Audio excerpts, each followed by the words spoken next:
नमस्कार दोस्तों, स्वागत है आप सबका आज के डिजिटल हिंदू के नए एपिसोड में। आज के एपिसोड में हम बात करेंगे दोस्तों, जब कर्ण ने श्री कृष्ण से पूछा कि मेरा क्या दोष था, तो उस पर श्री कृष्ण ने क्या जवाब दिया।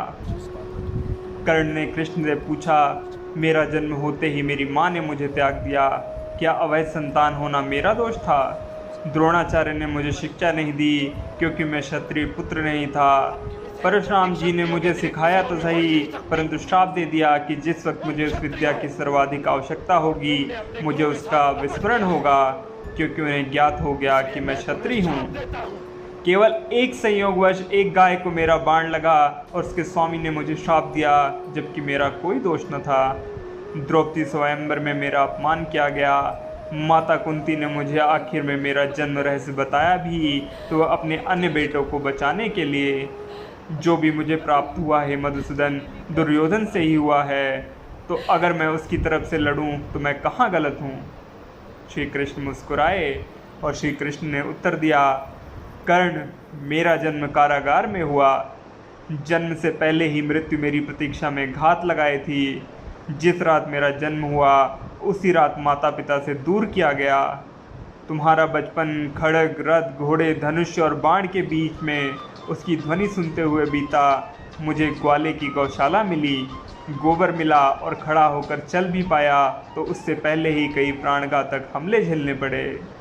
कोई सेना नहीं, कोई शिक्षा नहीं, लोगों से ताने ही मिले कि उनकी समस्याओं का कारण मैं हूँ। तुम्हारे गुरु जब तुम्हारे शौर्य की तारीफ कर रहे थे, मुझे उस उम्र में कोई शिक्षा भी नहीं मिली थी। जब मैं 16 वर्षों का हुआ तब कहीं जाकर ऋषि संदीपन के गुरुकुल पहुंचा।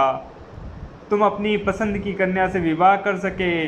जिस कन्या से मैंने प्रेम किया वो मुझे मिली नहीं और उनसे विवाह करने पड़े जिन्हें मेरी चाहत थी या जिनको मैंने राक्षसों से बचाया था।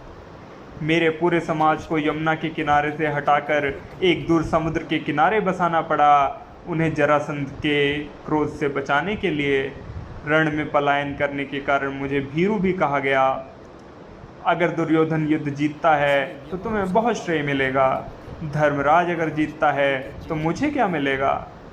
मुझे केवल युद्ध और युद्ध में निर्माण हुई समस्याओं के लिए दोष दिया जाएगा। एक बात का स्मरण रहे कर्ण, हर किसी को जिंदगी की चुनौतियां देती है, जिंदगी किसी के साथ न्याय नहीं करती। दुर्योधन ने अन्याय का सामना किया है तो युधिष्ठिर ने भी अन्याय को भुगता है, लेकिन सत्य धर्म क्या है यह तुम जानते हो। कोई बात नहीं, अगर कितना भी अपमान हो, जो हमारा अधिकार है वो हमें ना मिल पाए। महत्व इस बात का है कि तुम उस समय उस संकट का सामना कैसे करते हो। रोना धोना बंद करो कर्ण, जिंदगी न्याय नहीं करती। इसका मतलब यह नहीं होता कि तुम्हें अधर्म के पथ पर चलने की अनुमति है। अगर आप लोगों को दोस्तों आज का वृत्तांत पसंद आया हो तो लाइक करें, कमेंट करें। मिलते हैं जल्दी नए एपिसोड में। हरे कृष्णा। नहीं, अगर कितना भी अपमान हो, जो हमारा अधिकार है वो हमें ना मिल पाए।